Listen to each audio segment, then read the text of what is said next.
Hello, I'm Joanne Bjornson, Senior Vice President of Human Resources at Leidos, and Executive Sponsor of APIN, our Asian Pacific Islander Network Employee Resource Group. I want to welcome you to the SASE Professional Webinar Series hosted by Leidos. We commend all of you for joining today's webinar and taking the important step in investing in your professional growth. At Leidos, we are proud of our diverse population of talented professionals, including our strong Asian Pacific Islander community. It is only through the diverse perspectives of our employees that we are able to differentiate ourselves and build on our over 50 years of history in delivering critical solutions to our customers' most demanding challenges. By fostering a sense of belonging, welcoming all perspectives and contributions, and providing equal access to opportunities and resources for everyone, Leidos promotes an environment where inclusion is part of the fabric of our culture. Again, welcome, and we hope you enjoy today's session.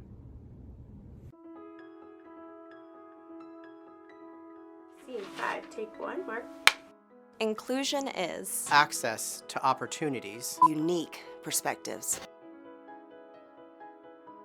Inclusion is to a team, access to opportunities, unique perspectives. Inclusion is belonging to a team, access to opportunities, unique perspectives. to achieve, Inclusion is belonging to a team, that respects our differences, access to opportunities, And embracing our unique perspectives. to achieve, So let's go from the top. Inclusion is belonging to a team, that respects our differences, having equal access to opportunities, and embracing our unique perspectives. to achieve, greatness. I like it. Inclusion fuels innovation. inclusion is all all of of us. us. Inclusion As Leidos.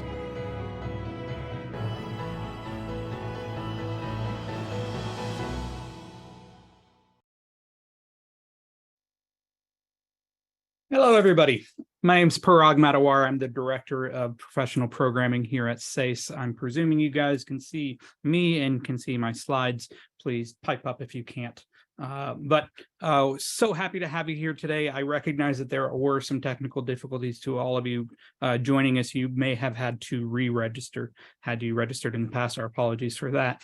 It actually speaks to just how popular this webinar is turning out to be. So wonderful. We've got already close to 100 people, and we expect that we will have 50, 60 more, quite honestly. So fantastic to see you all here. A little bit about SASE Pro for those who are unfamiliar with this. I just give you a little bit of background. So our mission is to unlock the leadership potential of Asian professionals.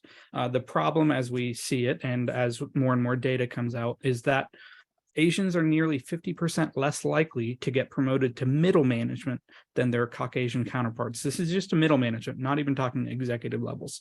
We are uniquely the only ethnic group that struggles in this fashion. And so this creates an Asian leadership gap, which is a tremendous amount of untapped potential for companies and a tremendous opportunity for us as individuals as well. And so we find that there are 4 common reasons. Now, these reasons may not apply to every single Asian professional, but there are probably at least a few of these that do. Number 1 is the lack of a political and organizational savvy. Second is the cultural deference to authority. Third is the ineffective communication and influencing skills. And fourth is an aversion to risk-taking behaviors, again, relative to Western leadership style. But to address these, we have a handful of challenges. The first is actually a lack of awareness of this Asian leadership gap to begin with. So even what I've shared with you in the past 20, 30 seconds is honestly not all that well understood within our own community. Number 2 is the way to address it. Leadership training on its own is great, but it will not land as well if the psychological safety of an all Asian audience along with an Asian trainer is present. So you add those facets and all of a sudden things make more sense, myself included, as I was growing up in the professional world. Lastly, let's face it, Asian development is often lower on the priority list from an I&D standpoint. Numerically, our percentages don't look as dire as some of our counterpart minoritized groups, and so we may not have as much focus on us. Folks, can you mute if you are not speaking, please? Thank you. And so we may not have as much resources or focus or whatnot, and that's just the landscape that we're at. So what we do at SASE Pro is we bring together well over 60 companies. We're actually closer to 90 these days, the Asian ERGs at these companies, and we really look for common solutions across those organizations and provide that programming, often in the leadership development space. So we've got some signature programs being our national conference in the fall, along with the women's conference coming up here in April that I'll talk about at the end of this program. Alongside that, we have some year-round programs, including this webinar. So this is a monthly ongoing free series. These 6 months are sponsored by Leidos, so we thank them as our sponsor. We feature training partners or interviews with executives like today. It's roughly every 4 weeks, and you can follow us on LinkedIn or subscribe to our newsletter or any other mechanisms to be able to stay in touch with our future events. And so recordings will be posted on the website for at least 2 months and potentially longer, depending on the presenter. So let me pause there. Enough about SASE Pro. I know why you're here. You're here to see this fascinating individual. Xinjin Zhao is a retired executive from ExxonMobil. I met him shortly after his retirement when he was working on a book that many of you are aware of. In fact, if you stick around for the entirety of the session today, you will have the opportunity to put your name in the hat for a free copy of the book, courtesy of Dr. Zhao. Let me hand it over to him. We're super excited to have him here today. So, Xinjin. Let's first start with, many of you probably saw this week at the Oscar. It's a wonderful evening for the Asian community, including quite a few Asian representation. Of course, Michelle Yeoh had a wonderful speech, but quite a few others, including Jonathan Chan and the India film won the Song Award. I'm hoping, very soon there will be another similar events to recognize the contribution of all the Asian scientists and engineers. That would be wonderful. That's the mission of this group. In fact, on the right side, that's one of the most famous influential physicists, Dr. Wu Jianxun. She was the first Chinese American scientist honored with the commemorative U.S. postage stamp last year. So that's a different way to look at how this community slowly, surely get recognized for their contribution, but still have a long way to go, like Prague said earlier. Let me first thank SAS and Prague for the invitation to speak with this group. This group, as Prague said, established, I believe, 2007, has been dedicated to the advancement of Asian scientists and engineers to receive their full potential. It's truly my great honor to speak with you. As a way of brief introduction, as you've heard, I retired, so I just briefly introduce myself. On the top left, that's my family. On the two sides, that's my 2 boys, both are graduate, both are working. My wife and myself, we reside in Texas. I retired exactly 1 year ago this month. On the top right, I'm a marathon runner. That's one of the marathon I ran in Shanghai, 2019. I run 1 marathon every year since about 2009. So I just did my Houston marathon a month or 2 ago. On the bottom left, I'm also an amateur photographer. On the bottom left, that's one of the photo book I printed. So I'm using photographer to fill my time.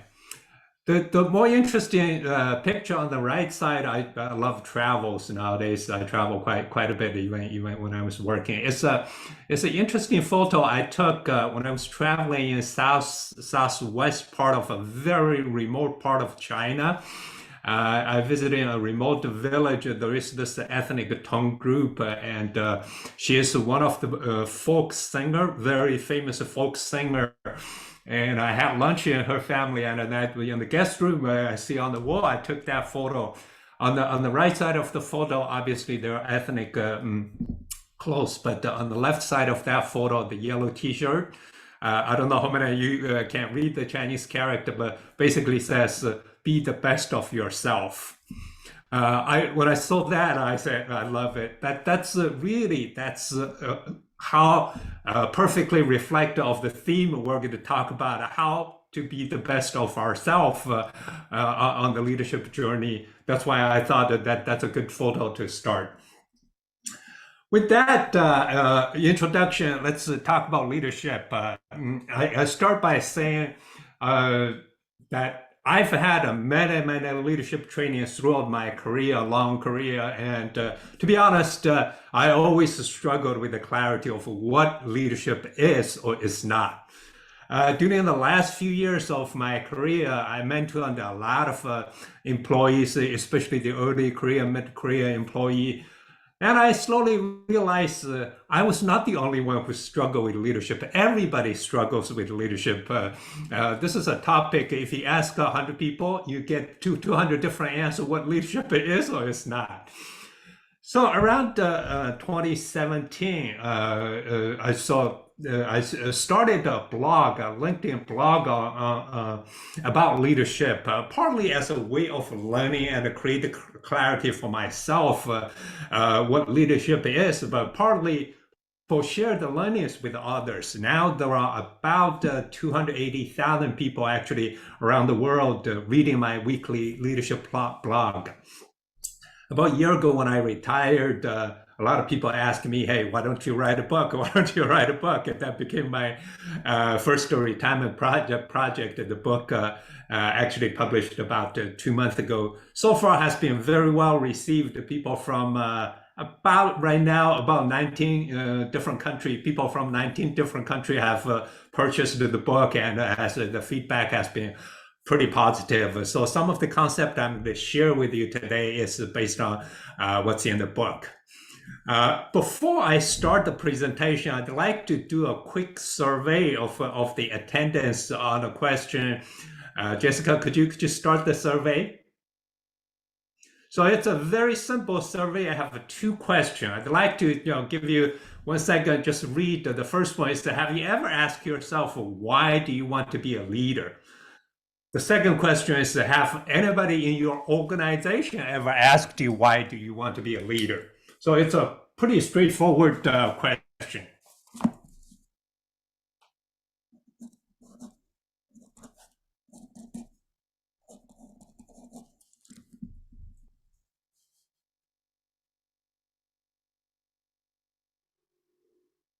So right now, about 100 people answered the survey. If I look at it, the result, it's about 80% of people said that yes, I have asked myself that question. About 42% of people said somebody in the organization has asked me about why do I want to be a leader. Means about 60% of people in the audience were never asked by anybody in the organization, why do you want to be a leader?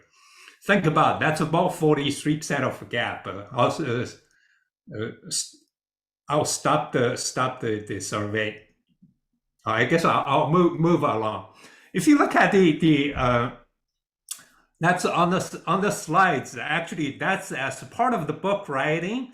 I did a leadership survey of all the people around the world to read my book. That result is turns out exactly the same as this came out from this group. 82% of people said, yes, I've asked myself, why do I want to be a leader? About 39% of people said, yes, somebody in an organization asked me. Again, it's about 43% of gap. That's a very consistent with what we're seeing from this audience. So what does that tell us? What does that mean? First of all, it tells you employee typically come to a company, come to an organization as a three-dimensional human being.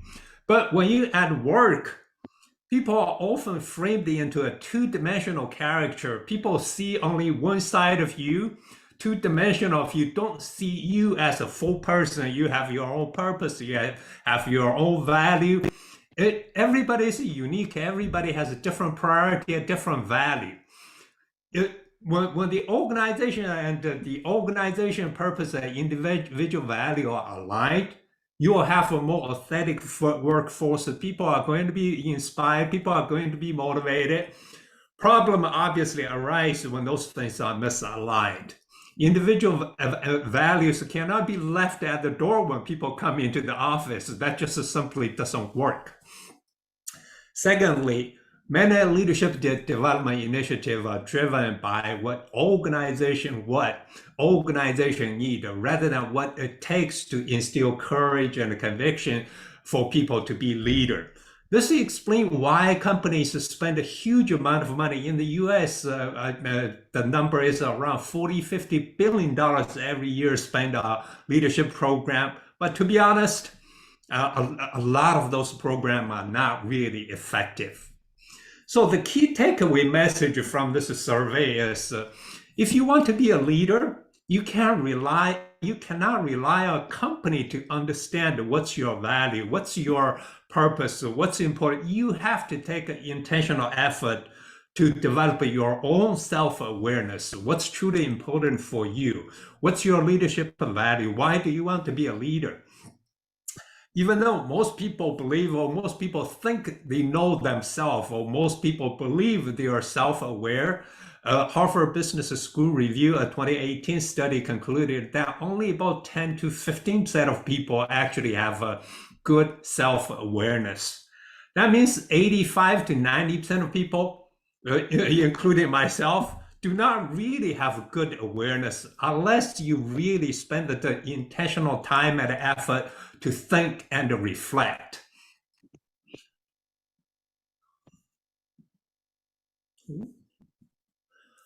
This is another question. In the same survey, I asked another question regarding leadership. I asked people, say, hey, provide 3 words which you think best define leadership.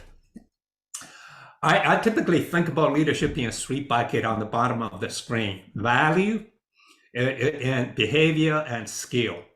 It's of course the people fundamentally, when you think about leadership is about your character, your integrity, your honesty, your authenticity. Those are your value. Then there are behaviors. Behavior, for example, you're passionate about something, you care about people. Then the last bucket is the skill sets. So that's like a communication skill, people management skill, presentation skill. If you look at the survey, that cloud picture, of course, the answer was all over the place. But if you look at that cloud, the bigger words, or the one with the colors at the top of 15, most of those words show up in the left side of the bucket and not on the right. Mostly it's a value and a behavior related. In fact, the 15 words, the top 15 words, only I think 1 or 2 falls in the right side of the skill sets. What that means is when people think about leadership, people are thinking about looking for inspiration, looking for vision from the leader. They expect the leader to inspire, to support, or to provide development opportunity for the growth of the next generation of leader. It doesn't mean people don't care about business result or organization objective. It simply demands the leaders to align the expectation between deliver business result versus developing people. We often end up, a lot of the company in the leadership development initiative tend to focus on the skill sets, because they don't really understand what the people's value, or how do you align the individual value with the organization objective. That's the second gap I see in the leadership conversation today in many organizations. So those are two, I call it a very revealing insight in terms of today's leadership landscape. I'll emphasize one thing is I think this issue is even more important for this group, because for people like us who grown up in a different culture, had a different way, raised up in a different way, those gaps tend to be even bigger. Because a lot of the typical leadership framework resonate with the Western mindset more so than this community. So it's make it even more important for us to really spend the time to develop a self-awareness. So what is the leadership? There are, as I said, there are many different definitions of what leadership is. This is my definition of leadership. Leadership, I look at it, is the way or the ability to inspire, influence others to turn a vision into action. There are a few keywords here. The first keyword is leadership is not about the leader. It's not about you. If you want to be the leader, it's about the people you are leading. It's not really about you. You have to be able to inspire, influence people to make things happen. Secondly, it's about vision. You have to have a vision, or you have to have a vision to inspire people. People tend to think about the vision is for the senior management, for the CEOs. That's not true.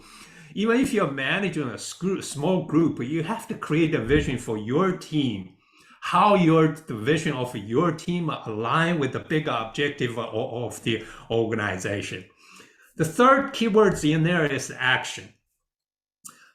Some people tend to focus on result. I tend to focus on the action. I prefer the word action. Action is something you can control. Result is not something you can always control. You can put in 100% of effort. Sometimes things just doesn't happen. That happens all the time in the world. But taking action is just something you can control. Example like Martin Luther King inspired people for the civil rights movement. Deng Xiaoping, his leadership completely transformed China in the last 30, 40 years. JFK's vision for the moon landing. Of course, most of us will never be able to make a decision of that magnitude, but leadership, even in day-to-day job, follow exactly the same principle. So that's why I see leadership in terms of what I see leadership is or is not. This is a concept about leadership. It's not about your authority, not about your title. Really, it's about a responsibility. In my book, I shared a story. This happened about 20 years ago when I was at Walton in the MBA program. I had a fantastic opportunity to work with the Red Sox owner. At the time, he just bought the Red Sox. John Henry just bought the Red Sox, and they want to have a bunch of us at a business school to help him to look at the strategy making process for the Red Sox team. One of the unique experiences we had was a bunch of us went to the training camp in Florida, in Fort Myers, Florida, sitting next to the CEO, Larry Lucchino, the owner, and a bunch of the senior management, watching them making decisions. It was in a box above the field. On the field happened to be a game between the New York Yankees and the Red Sox. Of course, that's a older rivalry between the two teams. It was in the top of a third inning between the two, and the Red Sox, one of the prospects was pitching. He gave up 2 hits in a row. John Henry, the owner, sitting there while watching the game and attentively asking questions. And right there, he said something always stuck in my mind. He said, "He's dumb." It's while the player was still continued to pitch on the field, probably working his butt out, trying to make into the Major League Baseball. But that I know at the moment his fate already sailed by that decision. Mr. Henry obviously knew what he was doing. The next year, they won the World Series after a drought of a frustration of 86 years. They won the World Series for the first time. As I reflected that moment, I realized, the decision like that is not unique at all. Player gets evaluated all the time, rejected all the time. Venture capital tend on about 95% of the applicants. Ivy League school reject about 90+% of the students. In the corporate world, we get evaluated all the time on a regular basis.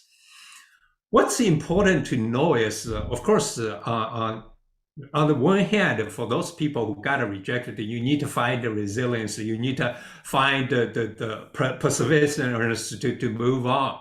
On the other hand, as the leader, as the decision maker, we should always be cognizant of the fact that our decision, however necessary or rational from a business perspective, have consequences on people's life, either positive or negative.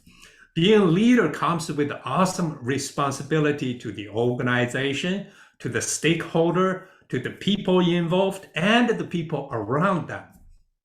Leaders have to make a lot of tough decisions, especially in a challenging time, but leaders should always appreciate it's a responsibility. It's not a power you have. That will shift how you think about leadership in the end.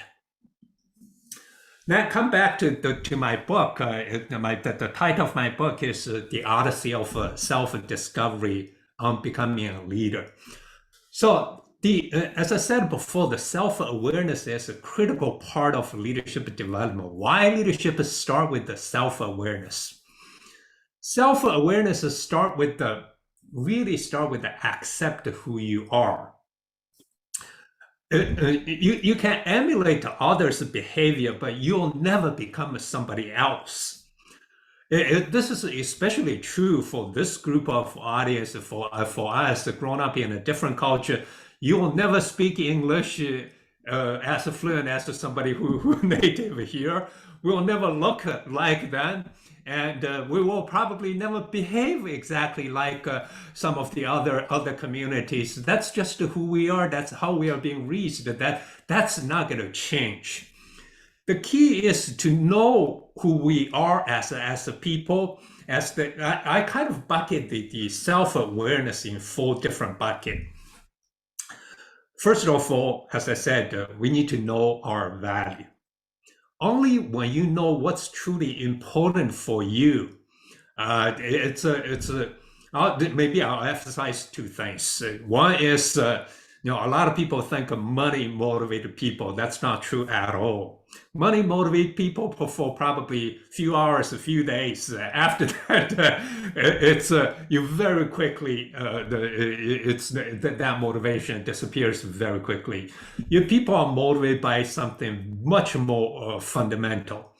One thing you'll realize is if you reflect how we're being raised, how we've grown up, has a much bigger impact than many people realize what your leadership is. This is something nobody else can tell you what's important for you. You have to figure out what's important for you. So that's the first aspect of self-awareness. The second aspect you hear a lot in performance evaluation is your strengths and weaknesses. Really, the purpose of going in this exercise is not to focus on the negative, not to focus on, hey, what do I need to improve? Really, the key purpose is, in my mind, is 2. One is, how do I leverage my strengths to do better? The second is, the more I'm aware of my strengths and weakness, the more confident I would become. People tend to think about self-confidence is important for leadership, but it's actually the other way around. When you have a self-awareness, you become much more self-confident. If you start with the self-confident without self-awareness, you become arrogant. That's a very important distinction. It's a lot of us, a lot of people are told you need to be more confident, speak up, but it's think about the sequence of events. Actually, it's the self-awareness that needs to be the starting point. The third aspect of self-awareness is about how you are being perceived by others. This is a very, very difficult to get to. I'll share a story I shared in my book. I interviewed a senior VP in AXL, it's a construction insurance company, Rose Ho. She shared with me a fascinating story. She said she asked about 20 people around her, asked people to describe her in one word, and individually. 9 out of the 20 plus people came back with the identical words, said intense.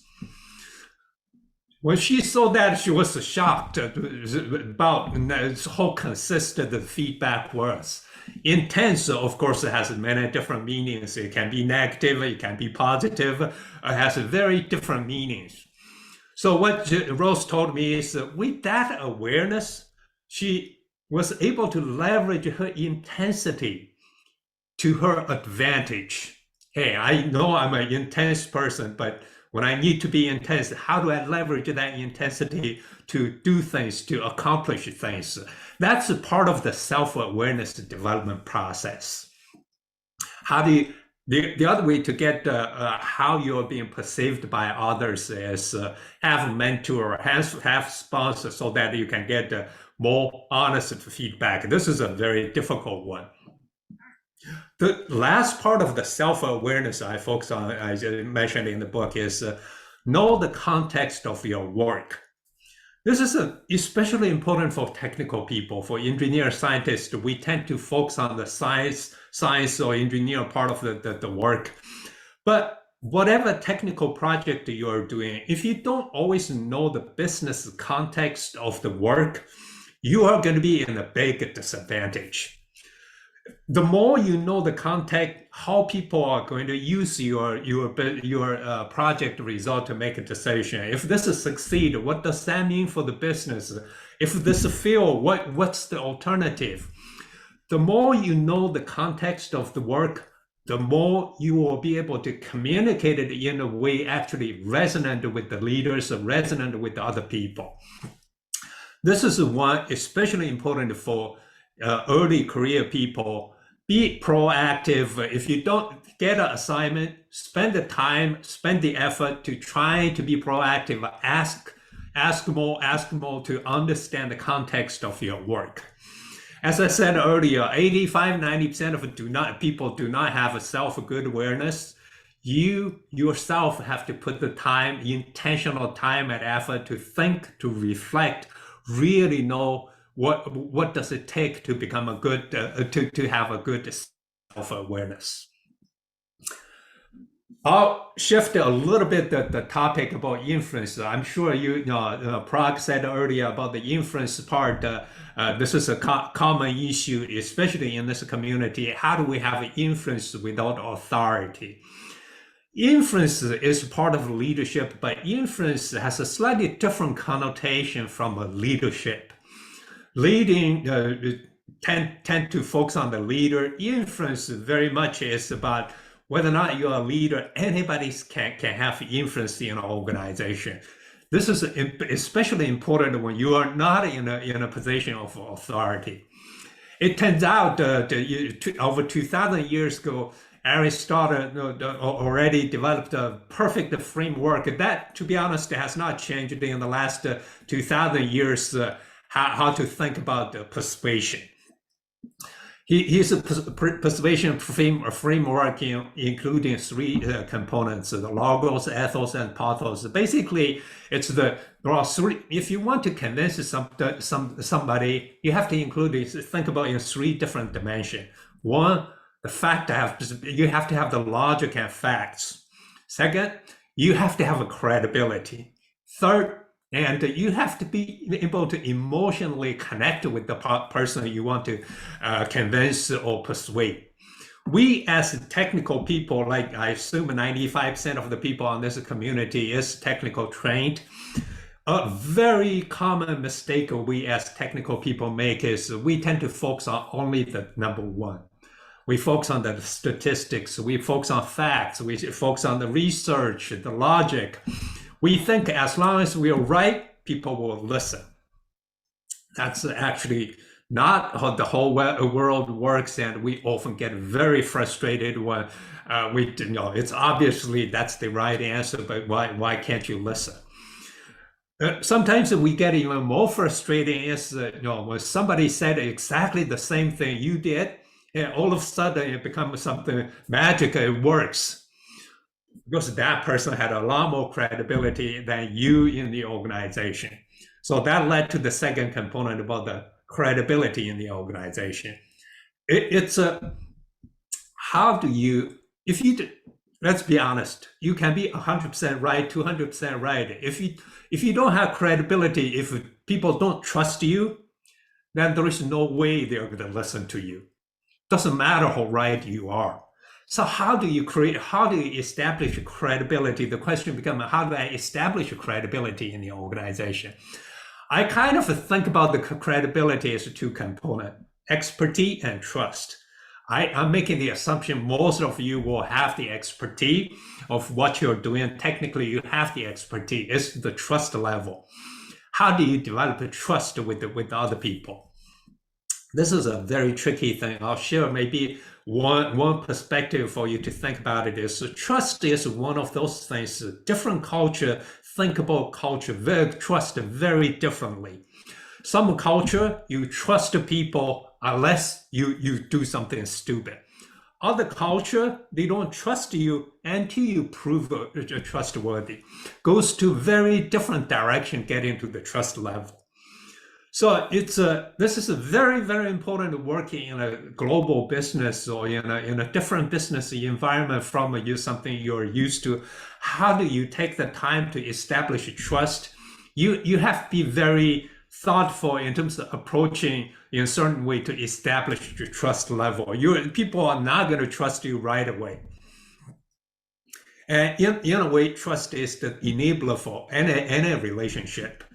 The third component is about the pathos, the emotion. This is one, again, it's this is cultural, but this to me is more in the working context, in the business context, is figure out what's important for the leader, what's important for the organization, what's important for the people you're trying to influence. The more you can understand that person, the more you can understand the organization objective, the more likely you're going to be able to articulate your issue or present your project in a way actually emotionally connect with that person. I don't mean this is a manipulation. It's not a manipulation. It's a conscientious communication in a way that resonates with the people. This is again one of those. Some people it takes a humor, other takes a storytelling to connect. This is similar to a presentation. Some people are very good at connecting with the audience. Other people tend to be very dry. So this is something that takes a lot of practice. In the end, I put on the bottom there influence, including your expertise plus your trust plus your passion. That's how you create influence in an organization. So the one at the high level I would see is historically there are a lot of hierarchical structure. Influence is tend to through the management line. Today, most of organization, most team are matrixed. This ability to influence without authority is getting increasingly important in any organization. So having influence is important, but know where to create influence is just as important. This is a framework I described in my book. I call it the two circle theories of leadership. I made up that theory in my book. So you see on my chart it has two circles. Everybody has a job. When you have a job, typically you have a job description. And inside that small circle it's your job description. Hey, this is my job. I have to do whatever is in that small circle I have to do. Then the big circle. Outside of the big circle, you understand, your manager understand that's not your job. But the most of people I see doing the best in this small circle is important, but doesn't make you a leader. This is important. Listen, if you just focus on what your job is, that's a good performance, but in most organizations, that doesn't make you a leader. It's where you can make a difference almost always is this in between. I call the in between space between the small circle and the big circle. Nobody has told you that's your job, and nobody has told you that's not your job. It's 100% depends on you, up to you to proactively engage, proactively to take up whatever that is to demonstrate your leadership. That's where you can make the most difference. It's in a different way to look at this is in most companies, future leader are evaluated in two ways: your performance and your potential. Whether or not company tells you your potential or not, that's a separate story, but they always tell your performance, but they generally don't tell you what's your potential. But reality is most company evaluate people's potential. You can think about inside the small circle is your performance, and that in between space, it defines your potential. A lot of us in the Asian community tend to focus on the small circle. We do the best we can in our job, but I would see, we need to do more in that in-between spaces so that you can be perceived as a leader. That's where you can demonstrate your leadership and make a difference. So that's two different ways I think about this two circle theory. One is where do you influence? Two is, hey, if I want to be a leader, where can I make a difference? So that's a different concept I share in my book. With the interest of time, I'm going to quickly go through this. There are a lot of change today, but especially in our community, partly because the culture, partly because we tend to be somewhat quiet in the workplace. Many of you probably heard the feedback, hey, you need to speak up, you need to be more vocal. How do you do that? Here are a few suggestions to think about it. We good at listening, but if you don't understand, like I said earlier, about if you get an assignment, asking questions. If you don't understand it, asking more to seek clarity. By asking questions, sometimes you create a clarity. Other times you prompt the other side to reflect, actually demonstrate what your capabilities, demonstrate your leadership. The second one, I think Parag also mentioned earlier, is the act. We as a community tend to think a lot. We'll be thoughtful but biased to action.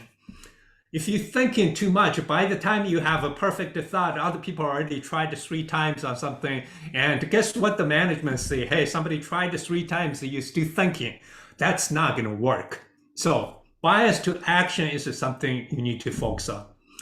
Then, with a good self-awareness, you know your strengths, you know your weakness. When you believe you're right, be respectful, but act with the conviction. The courage of conviction is one of those things actually very important to demonstrate. If you know you're right, if you know you are on the right track, have the courage to be strong, to stand up things. The last thing I'll see is, there are a lot of bias, unconscious biases. I would see 99% of the time, it's assume people have a good intention. It's just a lack of awareness causing all those issues. So assume good intention, but challenge bias. If it's the bias from just unintentional, but some misunderstanding, some conversation, and we'll be fine. You'll move on with it. But if it's truly some systematic bias or organization bias, then you have to stand up and challenge those biases. Otherwise, you'll never make a progress. One thing I'll emphasize here is don't do those things as an individual. That's why we have an organization like this. That's why as a community, it's a much more powerful voice than an individual. But lastly, I'll see is think about career as a journey. Set ambitious goal, but always enjoying the journey. Journey is the reward. It's like as I said, I'm a marathon runner. I know I'll never break any world record, but I can always become a better version of myself through those journey. Journey is the reward. I think I'll stop there. Lastly, I'll just show a copy of my book. I'll share a quote from Toni Morrison. She's the Nobel Prize literature winner. She says something along the line of writing is an advanced and slow form of reading. If you find a book you really want to read but hasn't been written yet, then you must write it. That's what motivated and inspired me to write this book. To be honest, I read a lot of leadership books, but I haven't found one really answered all my questions. That's why I wrote that book. If you decided to read the book, I hope you enjoy the book, and I would love to hear your feedback. With that, I'll be happy to answer any questions. Hi, Xinjin. Thank you so much for sharing those. I was sitting here scrambling, capturing different notes because you put some of your thoughts in very different ways than I haven't heard before. So the one that sticks out to me, and as folks go ahead and get your questions in, is your self-awareness starts with self-acceptance, and then self-acceptance leads to self-confidence. I thought that was extremely, very well put. Do you have a story just from your own career where some of these concepts, like you had an aha moment? Do you have any of those types of stories that you might be able to share with us? Aha moment. There are a lot of aha moments, to be honest.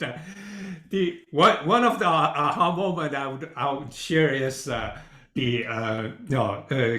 back to the persuasion model.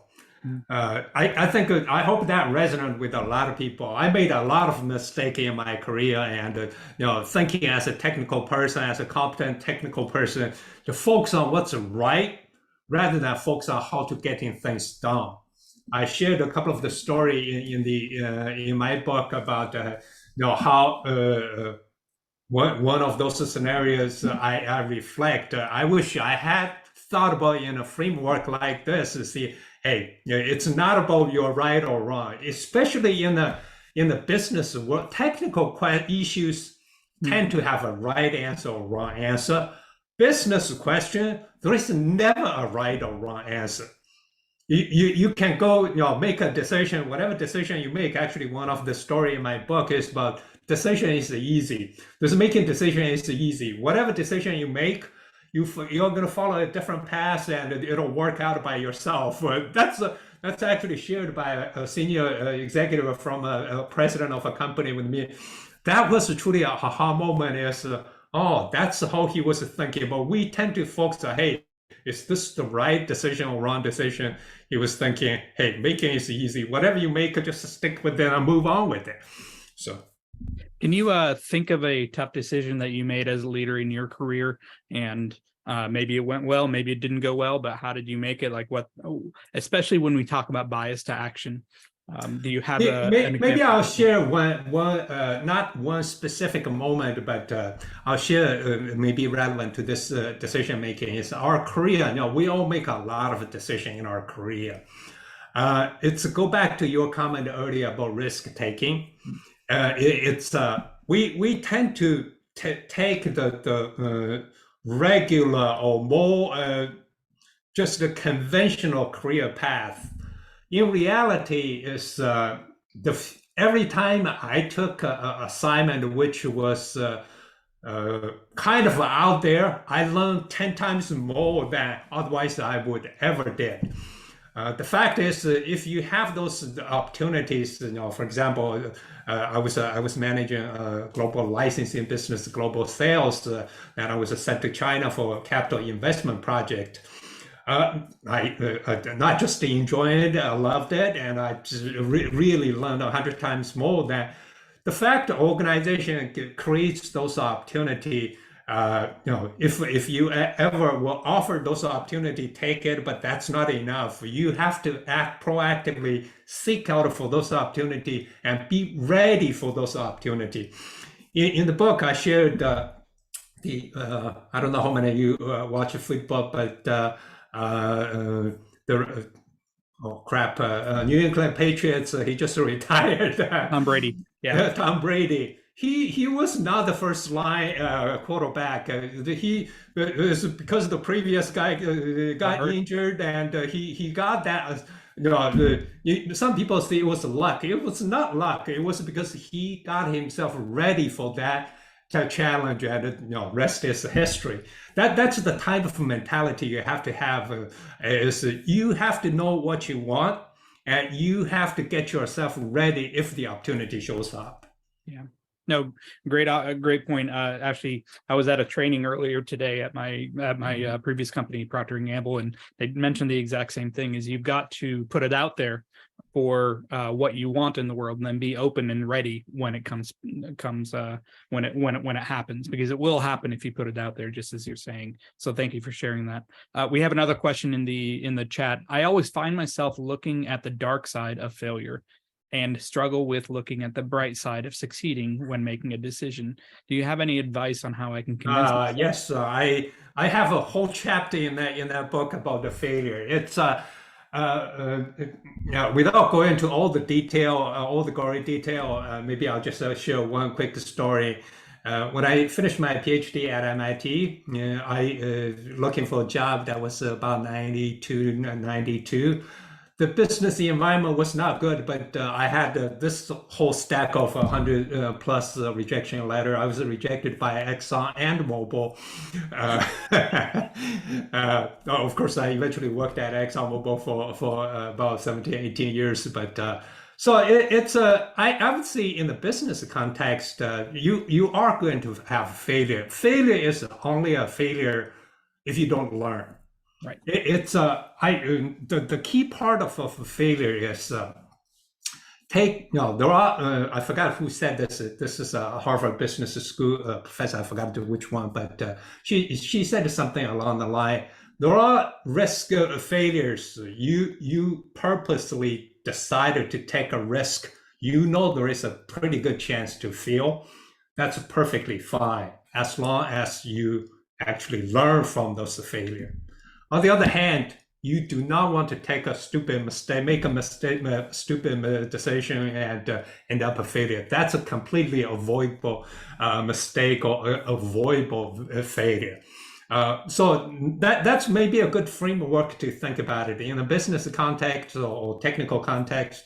Absolutely, there are plenty of failure. It's in the end, is what do you learn? You'll realize, as I said earlier, you learn a lot more from a failure than success. Right. And I think in our culture here in the US, the Western leadership style inherently rewards failure more and differently than in the East, where our heritage is from, in that it is an entrepreneurial society. And you look at any of the Silicon Valley giants and the people who founded those companies, they failed multiple times before before succeeding. And yes, Samad, you're exactly right. It becomes dangerous if it becomes your trend. That would suggest that perhaps you're not learning anything from it. So yeah. Have another question directly, and it is, do you have any recommendations on how to influence those who aren't engaged at work with the team and don't seem to care? I would say, so there are in the 17, 18 years I worked in ExxonMobil, I had about 12 managers. I reported 12 different persons every year and a half or so, change to a different role. Every leader is different. Every manager has a different style. It's up to you to figure out what's theirs. They are not going to change who they are. You have to figure out what's the best way to engage with them. I saw a LinkedIn post yesterday. I actually made a comment in there, was exactly on this topic. People see that what do I do about bad leader? I said there is no bad leader. When you have a bad boss or bad leader, very often it's because of misaligned the expectation between him or her with you. Very often the misalignment is because of some preconceived notion based on your previous relationship. You worked with another manager, this is how you worked, and now all of a sudden got a new manager has a very different style. You assume they should be the same, but they are not. So one of my advice is in any beginning of any new reporting relationship, either you are reporting to somebody or somebody reporting to you, take the time and effort to set aside the time, talk about expectation. Hey, do you expect me to write you a summary every week? Or do you want me to knock on your door every 5 seconds? Or do how do you want to work? Have a very open conversation in the beginning would go a long way in avoiding those situations. Of course, if you're already in a situation like that, you think the person doesn't care. My guess is this: if that person doesn't really care, not much you can do about it, but more likely than not, is he has a different style. If he's in that job, in that role, heck, he get paid to do a job, I can't believe he doesn't care. He just have a very different style of working. It's up to you to figure out how to manage that. Very good advice. So with that, we've got 4 minutes left. I'm going to go ahead and close. Thank you again so much, Xinjin, for your time. And as promised, we've got a survey coming up. Let me share my screen first real quick. So while you share, I saw people were asking for slides. I'll be happy to share with you. You can share however you want. Okay, perfect. So Jessica and I will figure out how to get that out to the group. So a quick survey, if you would, there are, a few basic questions, 1 to 10, 10 being high, 1 being low. And then, if you would like a copy of the book, we've got a limited number that we're able to afford, but if you would like a copy, put your address in there. If you are calling internationally, put your email address, and we will distribute it. We will randomize and distribute as many as the budget allows. So so that survey right now, thank you so much for for filling that through. One quick thing I'd like to note, we've got 130 some folks on. Our next major event is our Women's Leadership Conference coming up at the end of April. This is a 2-day event virtually that will run basically from 11 a.m. Eastern through 5 p.m. Eastern each day. That allows for the West Coast folks to participate as well.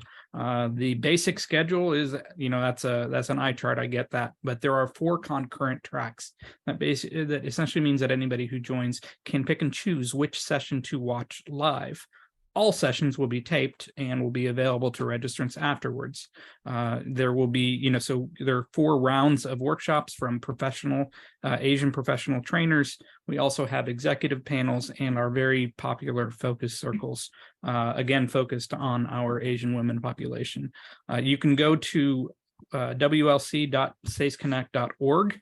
Jessica might toss that into the chat for me, and fill and register there. If you're interested in buying in bulk for a group, please reach out to us there.